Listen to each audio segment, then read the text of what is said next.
одоо бүгдээрээ ингээд Surpak програмын хичээлээ эхлэе. За юуны төрөнд Surpak програм маань? За энэхүү Surpak програм маань ил болон далд уурхай хайгуулын ажлаас эхлээд уурхай ашиглалтж дуусах буюу нөхөн сэргээлтийн ажлыг хийж дуустал дэлхийн хэмжээнд одоо ашиглагдж байгаа боловсронгуй програмуудын нэг юм аа.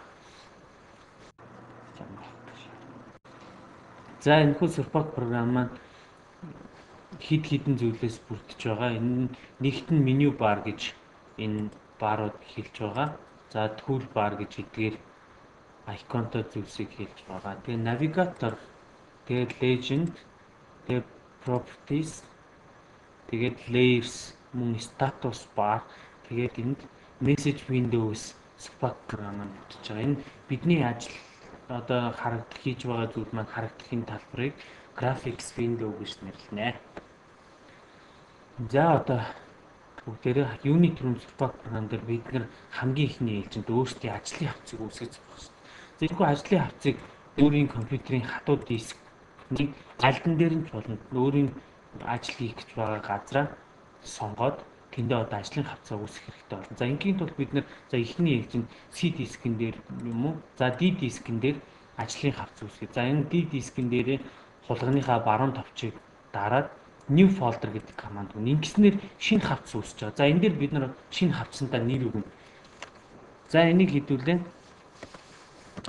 Surpak lesson 1 гэж нэрлэж. За ингээд энтрээ дараа. Ингэснээр бидний Surpak lesson 1 гэсэн хавц маань D дискэн дотор үүсэж байгааг бид нар харж байна. За энэ үүссэн хавцаа бид нар өөрсдийн ажлын хавцаар сонгож өгөх хэрэгтэй. Ингээхийн тулд бид нар ажлын хавцан дээр хулганыхаа баруун товчийг дараад энэ set-s work directory гэсэн команд өгнө. Ингэснээр энэ өмнөх шуухаа нэтвчээд энэ хавц маань бидний ажлын хавц боллоо гэж үзэж байна. За мөн бид нар энд одоо энэ меню бар, tool bar дээр бид нар өөрсдийн одоо ажлын хэрэгтэй зүйлсийг гаргаж ирж болно. Ингээхийн тулд бид нар яах вэ гэхээр tool bar-ын артлын хоосон талбар дээр хулганыхаа баруун товчийг дараад menus гэсэн дотроос одоо өөрсдийн хэрэглэх гэж байгаа хийж байгаа ажлынхаа меню гаргаж ирж болно. Жишээ нь за одоо бид зүгээр database гэсэн меню гаргаад үзье. За ингээд database гэсэн меню маань шинээр энэ дээр гарч ирж байгааг бид нар харж байна. За энийг буцаагаад дараалгачих. За мөн toolbar-аас сольж болно. За энэ хүү toolbar дотроос бид нар бас database-ыг гаргаад үзье. Тэгэхэд за энэ маань гараад ирж байгааг тавтан харлаа. За энийг буцаагаад зайлгачих. За ингээд Surpak програм дээр цэг яаж үүсгэх, шулуун яаж үүсгэх вэ гэдгийг үзье. За энэ шулууныг үүсгэхийн тулд бид нар менюн дээрээс create гэсэн командаар digitize new pointed mouse location гэсэн командыг сонгоно. Энэ маань юу гэсэн үг вэ гэхлээр миний маусны курсорын байрлалаар одоо зүүн товчоор дарсан газар дээр шинээр цэг үүснэ гэсэн үг. За энийг одоо хэдүүлээд туршиж үзье. За энд даръя. Цэг үүснэ. За эндээс гарсан шулуунаар бид нар ингээд дараагийн цэгээр ингэж холбогдсон шулууныг үүсгэж байгаа. За ингээд нэг буюу нэг бага түүнээс дээш цэг нийлээд энд сегмент үүсгэж байгаа. За энэ олон сегментүүд нийлээд энэ Surpak програм дээр string файлыг үүсгэж байгаа. За бид нар энэ үүсгэсэн файлаа хадгалаад үзье. За хадгалахын тулд файлаас save as гэсэн командыг өгнө. Эсвэл toolbar дээрээс энэ командаар өгч болно. За эндээс одоо save as гэсэн команд өгье. За энэ save file гэсэн харилцах цонх гарч ирж байгаа. За энэ дээр энэ file name талбарт хадгалж байгаа файлынхаа нэрийг нь за бидний үед string гэж нэрлэе. За string маань эндээс энэ file output format type гэдэг маань одоо энэ хадгалагдаж байгаа файлын формат гэж байгаа. За энэ дээр бид нэр string файлаар хадгалж өгнө. String за бос зүйлд өөрчлөлт оруулах шаардлага байхгүй. Apply даа. За ингэснээр бидний ажлын хавцад string гэсэн файл үүсэж байгааг харж. За бид нар одоо энд хийж байгаад за энэ хийсэн зүйл маань болсон одоо энэ дээр дахиж өөр юм хийх гэж байгааг гэж үзэх юм бол энэ дэлгэцийг цэвэрлж өгөх шаардлагатай. За энийг цэвэрлэхэд аль каналаар цэвэрлэх вэ гэвэл энэ reset graphics гэсэн каналын дээр дарж цэвэрлж өгнө. За ингэснээр дэлгэц маань хоосон болж байгааг тавхан харж. За бидний үүсгэсэн string файл маань байж байна. За энэ файлыг бид нэр чирэг даралтаар дэлгэцэн дээр гаргаж байна. За чирэг даралт гэдэг маань юу юм бэ гэхлээр өөрсдийн файлн дээр хулгайныхаа зүүн товчоор дараад дарсан чигтээ graphics window дээр гаргаж ирж тавина. За ингэснээр бидний хадгалсан файл нь зурсан файл маань хадгалагдсан байгааг бид бүхэн харж байна. За энэхүү файл маань одоо бол өндөршилтгүй зөвхөн 2 цэгийн одоо координат өгөгдсөн z тэнхлэг нь 0-той тэнцүү байгаа. За энийг яаж мэдэх вэ гэхээр бид нар энэ toolbar дээрээс эсвэл бид нар энэ edit дотроос point гэсэн команднаас энэ properties гэдгийг сонгож өгнө. За ингээд үзэх гэж байгаа цэгийнхаа хамгийн ойрхон цэгээ авдаг. Заавал энэ цэг дээр дагах шаардлага байхгүй. Тэр цэгтэйг ойрхон дагахад тэрхүү цэгэнд маань тухайн мэдээлэл гарч ирнэ. За энэ дээр x тэнхлэг дээр утга байгаа, y дээр утга байгаа, x дээр утга байгаа, z тэнхлэг 0-той тэнцвэн. Гэхэд энэ өндөршилт өгдөөгүй байна гэсэн үг. За дараагийн цэгийг сонгож үзье. За энэ дээр мөн адил y тэнхлэг дээр утга байгаа, x тэнхлэг дээр утга байхгүй, z тэнхлэг маань 0-той тэнцвэн. За энэ 3 дахь цэгийг үзье. За энэ дээр мөн адил y тэнхлэг маань утгатай, x тэнхлэг утгатай, y тэнхлэг маань 0-той тэнцвэн. Энэ маань 3 хэмжээсээр бодоход энэ маань z тэнхлэгийн дагуу тэгшхэн байна гэсэн үг. 0 гэсэн утгатай байгаа. За одоо энэ дээр бас нэг зүйлийг анхаарах хэрэгтэй. Ямарваа нэгэн команд өгөөд бид нэр үйлдэл хийсний дараа хийж байхад одоо энэ статус бар дээр гээд шарлаад одоо өөрийн сонгосон командын чинь дагуу одоо энэ зүйл гарч ирсэн байна. Энийг одоо бид нар боловсруулахдаа дараагийн ажиллагаанд шилжихийн тулд S гэсэн конопыг дарж өгнө. Энэ конопыг дарж иж одоо энэхүү командаа боловсруулж дараагийн командтаа шилжигнэ. За S дарлаа. За энэ хүү алга болсон байгааг та бүхэн харж байна. За одоо бид нар энэ дээр энэ YX маань хажуу талаас нь дээрээс нь харсан план нар нь харж байгаа тэнхлэг. За энэ ZX тэнхлэг маань section view буюу хажуу талаас нь одоо харж байгаа ZY маань long section буюу одоо бас мөн хажуу талаас нь хэрнээ Y тэнхлэгийн дагуу хажуу талаас нь харнаа л гэсэн үг л дээ. За одоо бүгдээр энийг Z тэнхлэгээ босоо байдалд оруулаад байгаа. За ингээд бидний зурсан зураг маань зүгээр нэг шулуун болж харагдаж байна. Энэ маань 3 хэмжээст учраас өндөршил бид нэр өгөөгүй учраас одоо ингэж харагдаж байгаа. За хэдүүлээ эргүүлээд харахад энэ шулуун маань тахирлцсан шулуун байгаа. За энийг бид нэр дахиад ZX гэсэн тэнхлэг дээрээс харж агаад за нөгөө edit point properties гэдэг рүү ороод за энэ голын цэгийг Z тэнхлэгт нь утга өгөөд үзье гэдэг байна. За 1 гэж өгнө. За apply. За ингэснээр бидний string файланд маань өндөршилт үүслэе гэсэн. За энд 0 гэхэд энд 1 гэсэн утга орж ирж байгаа. Энд 0 гэсэн утгатай. За ингээд Z тэнхлэгийн дагуу өндөршилт өгөөд бид нар ингээд аливаа зүйл дээр 3 хэмжээсээр ажиллана гэдгийг одоо ингээд бүгдээрээ ойлгох хэрэгтэй. За одоо планаар нь харахад хിവэрэ хэрнээ Z тэнхлэгийн дагуу харахад өөр хэлбэр нь өөрчлөгдсөн. За энэ маань ингээд бидний файл маань 3 хэмжээсээр бид нэр өндөршилттэй энэ програм маань одоо 3 хэмжээсээр ажиллахад ёстой гэдгийг одоо ойлголоо гэж үзье. За ингээд энийгээ түр хагаад дараагийн алхмыг үзье. За энэ дээр бид нар одоо энэ toolbar-ын тухайд гэвэл энэ toolbar дээр байгаа зүйлс бүгдээрээ энэ меню бар дотор байгаа. Гэхдээ меню барнаас ингээд олон дахин дамжаал явах биднэрт хэцүү. Аль болох хурдан юм хийж байгаа тохиолдолд бол хэцүү байдаг.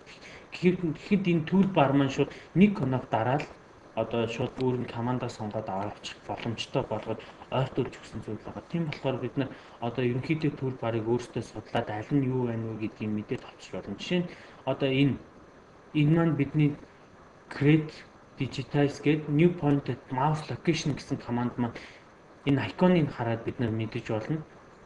Тэгэхэд энэ команд маань зүгээр энд байж байгаа. Тийм болохоор бид нар заавал ийшээ орох шаардлагагүйгээр зүгээр л энэ дээр дараад шинэ шулуунаа цэгээрээ үүсгээд явчих болно. За ингэснээр одоо ингээд энэ маань дуусахгүй байгааг харж байна. Заавал ингээд дараачийн цэгийг тавиулах гээд байгаа. Тэгэхэд бид нар энийг дуусгах гэвэл одоо энэ дээр мөн бас S гэсэн команд өгнө. За ингээд тасарлаа.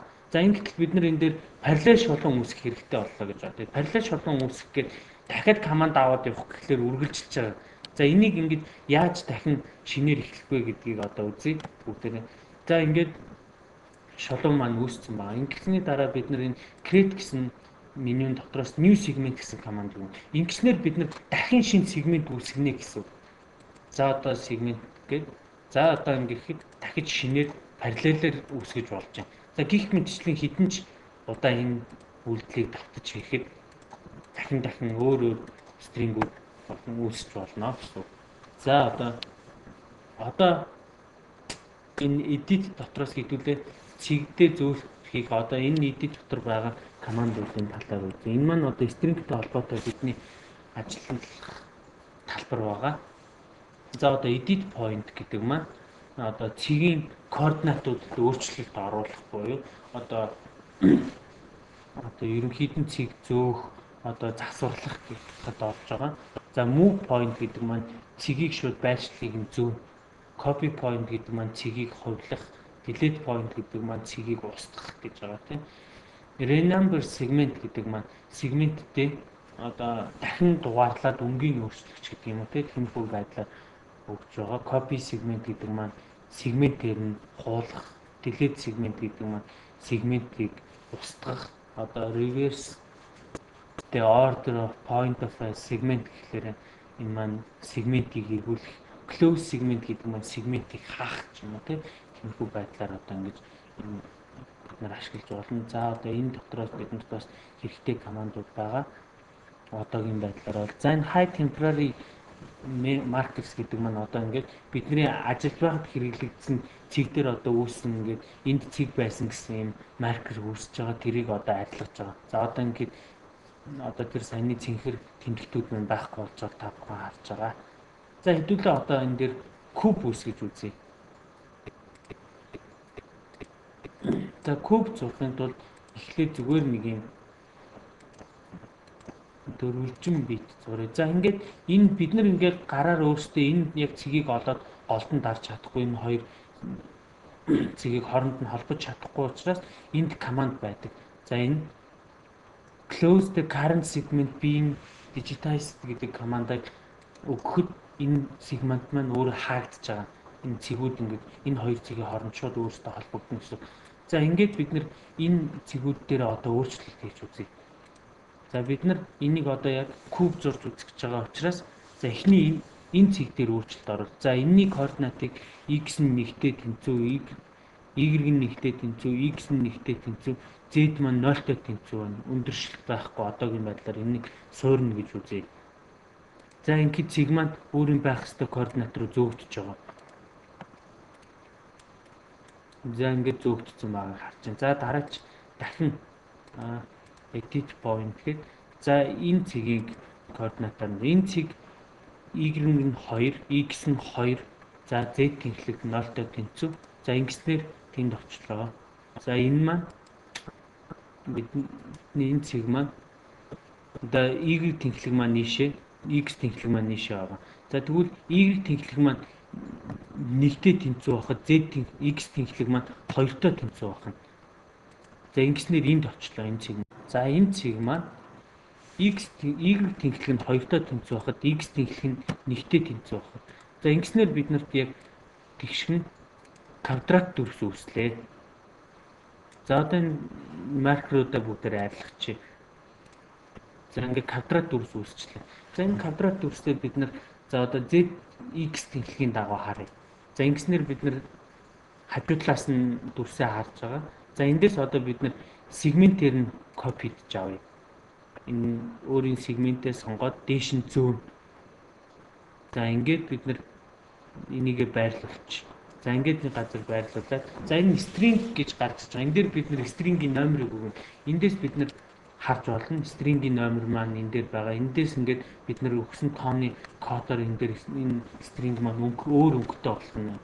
За хэдүүлээ 3 гэдэг хүчээ. Гэх юм бол энэ маань ногоон өнгөтэй болох нэ. За одоо энийг за маусны тухайд нэг тайлбар өгөхөд хулганы зүүн товчийг дараад дарсан чигтээ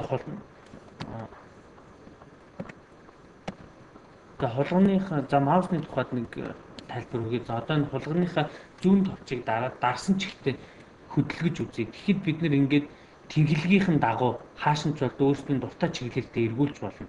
За хулганыхаа баруун товчийг дараад маусаа хөдлөхөд план одоо нааш нь цааш нь татаж одоо ойртуулж холдуулах үйлдэлийг хийж байгаа. За энэ хоёр кнопо зэрэг дараад хөдлөхөд одоо зүүн файлыг яг харагдах тэнхлэгийнхэн дагуу хэдэн тийш нь зөөж бид нар харж болно гэсэн үг. За одоо бид нар дээрээс нь харж байгаа. За энийг ингээ эргүүлээ тэнхлэгээр нь жоохон өөрчлөлт харахад жоохон хамар болгоод ингээд тавьчих. За энэ дээр дахин өөрчлөлтүүдийг edit хийж өгöd. За энэ цэг маань нэг гэсэн координаттай z тэнхлэг маань нэгтэй тэнцвэр байх хэрэгтэй. Одоо энэ маань өндөршөлтөй 1 метрийн дээр үүсэх хэрэгтэй. Өмнө нь үүсгэсэн сегментээс маань. За ингээд энэ цэгээ зөвчлөө. За энэ цэг маань y нь нэгтэй тэнцвэр байхад x нь 2-той тэнцвэр байх хэрэгтэй. Харин z тэнхлэг маань нэгтэй тэнцвэр байх хэрэгтэй. За ингээд гих мэтлэнгээр ингээд цэгүүдээ зөө. За энэ y нь 2, x нь 2, z тэнхлэг маань нэгтэй тэнцвэр байх хэрэгтэй. За одоо энэ цэг маань y нь 2 байхад x нь нэгтэй тэнцвэр, z тэнхлэг маань нэгтэй тэнцвэр байх хэрэгтэй. За ингээд бидний дахин шинээр нэг куб маань яг 1 метрийн дээр яг ижил газар үүслэе гэсэн үг. Планаар нь харахад нэг л дүрс шиг харагдана. Харин z тэнхлэгийн дагуу өндрөөр нь харахад энд маань одоо файл маань үүссэн байгааг бид нар харж байна. За одоо энийг жоохон доошлуулад. За энэ дээр бас нэг команд байдаг. За одоо энэ команд маань select a point to digitize гэж. Энэ ямар учиртай вэ гэхээр яг цэгтэй холбож одоо бид нэр сегмент үүсгэж өгч байгаа. За энийг бид нар туршаад үзье. Ингээд за энэ хамгийн ойрхон байгаа цэг дээрс өөрөө автоматар цэгрүү ингээд болж байгааг та бүхэн харж байгаа. За тийм учраас бид нар энэ маусаар давсан хамгийн ойрхон цэг дээр холбогдох нэ гэж ойлгох нь. За ингэж жоохон харж байгаа тий. За одоо энийг энэтэй энэ маань буруу болсон. Тэр энэ маань дахиад эндээс сүүл дууссан газраас үргэлжилж байгааг дээр хардлаа. Тийм болохоор энд дахиад заавал new segment гэсэн команд өгчөж дахиж дараагийнхаа үйлдэлийг хийх юм байна. За ингээд. За одоо дахин new segment гэсэн команд өгнө. За ингээд дараа. За дахин new segment гэсэн команд өгнө. Ингээд. За ингэж дарснаар бидний куб дүрс маань үүслээ ингээд 3 хэмжээчээр куб дүрс үүсгэж байгаа. За энэхүү зүйлийг та нар өөрсдөө хийж үзээд ерөнхийдөө одоо энэ төлөвлөдөөс ойлгож авах хэрэгтэй.